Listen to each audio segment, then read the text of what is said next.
Etiefo ensem ewo ho now mebo Ghana for mo amanoni especially mo abaso eto de bia ensem bi wo ho na trese yente ye kra na mo asene yen link afra yen melodies asem bi sei e na ekoso follow na won so for analysis ebrayin no ho na Ghana ni bi fra mi a wo tre me se wo sebo na naba na mo ne ex baby daddy na Kennedy Japan asem we a ebe wo sebo asem ebe mo because Kennedy Japan ebo wo ba bedin se wo hema a wo hema ya Kennedy Japan ebo ni din no de Kennedy Japan kan ne se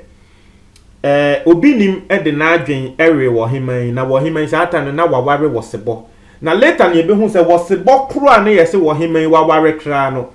se na naba na mo ni baby daddy ya Ghana for ye ne ya nim no ke Japan kan ya mane kan se wo sebo ne kra edi ebufuo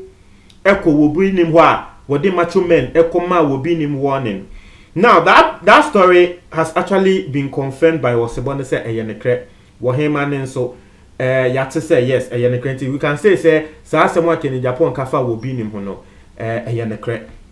Let's go straight into the matter. Osebo me the first audio ebremo Osebo ba abonten wo be kasa about nsem no about wambo wo bi edin me mamoti ase se nsem a Osebo kana ko se na eyefutu sem a wode ma young pastors a mo aba so se mamo nkofa nkrofo yere indirectly ye nia ye hu se eye obi nim na wo kasa te ne ba wambo obi edin nti huntumi emfa obi nim entage sisi ade wa ba abonten aye interview bi a wa bo obi nim din ankasa na enhu ensem na me pese ye twetwe nkomo efa ho. The first thing I wa kan ye and say asem bi a Kennedy Japan kan ye especially efa wono Osebo ne ex-wife a ye friend wo hema ene obi nim bia ho eye ne kre muntie ne ye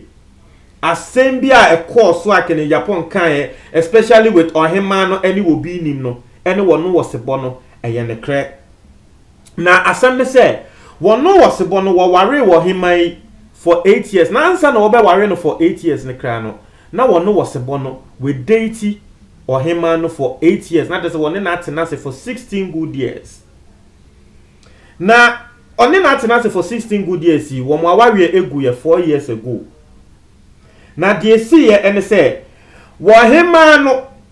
wo ko obi nim ho embra na wono Osebo ne kra wo nim wo hema na mbo wono Osebo amane se o ebia sei ni sei me ko obi nim ho sei ni sei me ko obi nim ho ba ne kra ne se the reason why Wahema ko obi nim ho no it was with good intentions. Wahema nko obi nim ho se wokobo edwaman na wono Wahema no wodo Osebo no na wo moti awawe mu na wo mo awawe no ensem eye den epie ba nti wono hu ne se daabi osusu ho tre wo bi se mepe wosofu bi ama na bompa ya ma me de ekoso wo ma awawe mu no meni enje ena ye linkin no to obi nim a onu nso hu ne se obi nim ye obi a wo betumi aboa no de ekosi ye ekokosi ye nti no wo ko obi nim ho no she didn't have bad intentions, she just went for prayers for her marriage ena we nia ekokosi ye etiefo enye easy na Osebo kasafa wo hema ne ho a wose wo hema no ye obi a wo ye very humble wo ye just say wo no Osebo no emba woni omo atena pen aye ne aye nim se woni na na ba na mo aso atena pen wose mba woni omo atena nia no wo hema no pa na ne hojo na wono Osebo na embra na won ware wo hema na kra no won na wono Osebo no yo bi a emba se monini so ene de nti ye fia na wo team no na other guys nso atifie ho nti wo kofa wo ba bi ebe hye fie nim na chese wo ware wo ba no ena wo hema sa da no oni ohema ni date wo mo ware ye ena wo hema ne beto so ebe hwe window mu hu se Osebo no ere wo ba bi wo room ho na de ohema ne ye no se wo pie ye ena okoye no no frɛ Osebo ne ka tre ne se me ba wo fie ena me be hu se woni wo ba bi mo da tre se wo re no me srɛ sa de no manye biom because me na me be hu ye imagine se ebia wo bi foforo ena wo be hu ye we obetumi atwa video kra ana respect aye wo ema no eso beti mesrɛ manye sa biom nti osi ono ne kre eho no hu se wo be amene na etwempe na wato me ana waba abeche me se me ni obi foforo elder atrese efutu a wode ma me eni na trese wo be yobi a wo se me ware nti ne kre eho na wo ye na dwen so wo be ware wo hema no na wo ware wo hema no trese bibia adwo wo shase everything was cool na de wo hema ne so amboa no ene se wo de no ho ekobo enamfofuo bi enamfofuo no eye na trese afei ni suban be sesan ya ende wo mo awawe egui because obi weka say na wo ba fine say wa ware na one na awo mienu wo kenye ba ne say na one na awawe ebegu ena oka na die nti a wo ba abonten ebe kasa krani wo hema Jackie ye ne kai wo hema Jackie wo your gospel musician bi last year in sensen bebre ba ya video ba ye say wo kokonfo bi ho na nyama wo sanso ye Facebook blogger wo hema Jackie ebetina Facebook ka say die nti a wo sebo no wo ne wo hema no wo ma ware ne gu ye ne say wo hema no kofa okoji eduro say wo de be gu edwane mu ama wo sebo na ediewu enu hunti na wo sebo ne be hu ya wo sebo ne de jai wo ba no na wo sebo say enu kra hunti na wo ba abonte abeka se sa asem no ne kra bi anim because wono sa na gya wo hema na ne wife wo hema ne de wono gidi se wontumi enye ne saa na wo say die nti a wo kọ obi ni mo ne kra wo fa machomen ekọ obi ni mo a omudu ho obi nim na nkasa hu se wo hia de nti a wo ye wo obi nim sa ne se afei clearly you could see say na obi nim ene ne wife no ye bibi nti enwumre wo ye oba waware ene ne kunu da no na afei obi nim frefre wo ba no wo peden ye firi ne ho wo frɛ wo ba na oba no oni ne kunu wo ho nti onfa na afei ni kunu ono wo sebo no epeke ko no afei be ha obi ni mom di eye wo sebo na atem ana say na wo frɛ me anaju sei me ne me yeri ada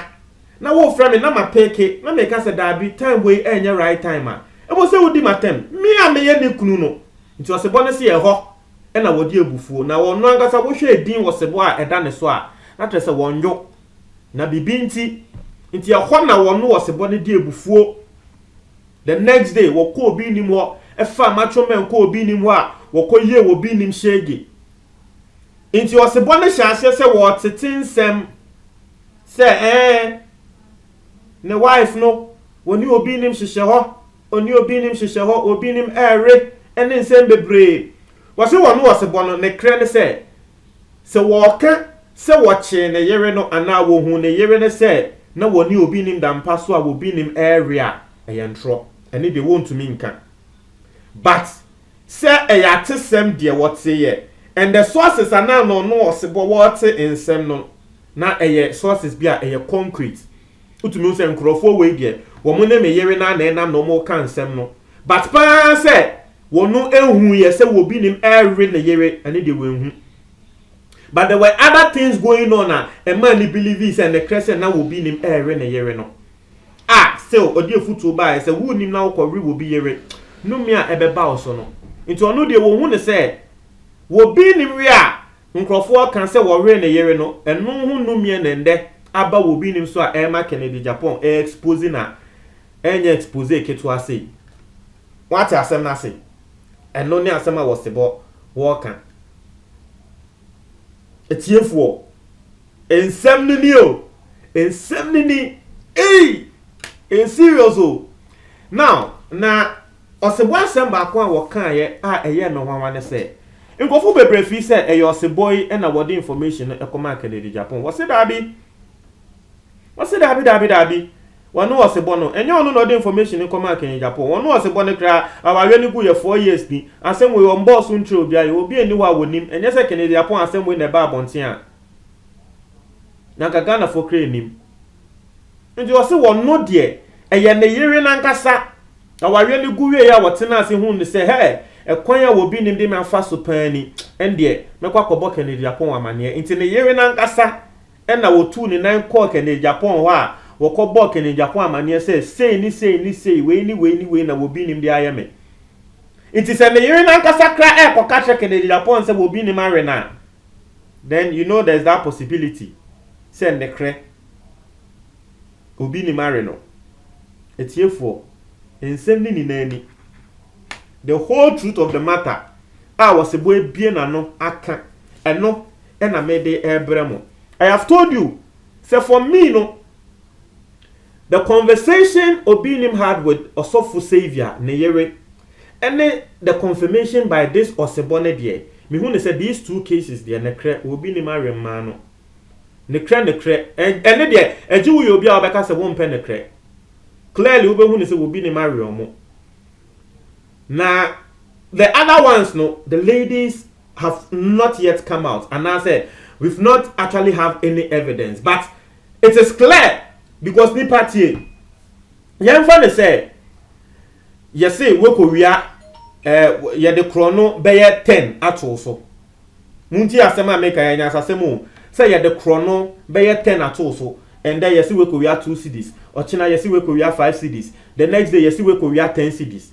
na out of krono a yɛde ato so nyinaa no emu baako pɛ ɛna woyɛɛyɛ a deɛ emu baako a woyɛɛyɛ no yehu ne sɛ ɛyɛ ne krɛ sɛ wo ɛna woyɛɛyɛ a it is easy for people to believe say in kind ni na eyewo na wo ye say what ma say oni akolade wo fi no mu ye 2 na de bia wo sika 1 cedi de bia na 1 cedi yira de bia na 1 cedi yira na wa che ba ko say ende de wo na wo fa 1 cedi na ne kre waka say ende de me na me fa ya obviously de bia wo 1 cedi na yira no ono na wo de be hye no so situation we sa na akoye Kennedy Apombo emba 13 din se wobi ni marry omo. Sisi a 2, ye hu ni say 2 no eye ne kre. It could be say there are more girls 13 no. It could be say ne kre se wobi ni marry omo ni na. It could be so say 13 no e bia ware mo 6 pe. It could be say 13 no 2 year ye hu kra omo pe na ware. It could be say 13 no so ware mo 10. 3 oja omo. What you say? Intino that is the story. Montreal mo adwen e wo comment box ni mu osebo aba abonten e be confirm Montreal mo adwen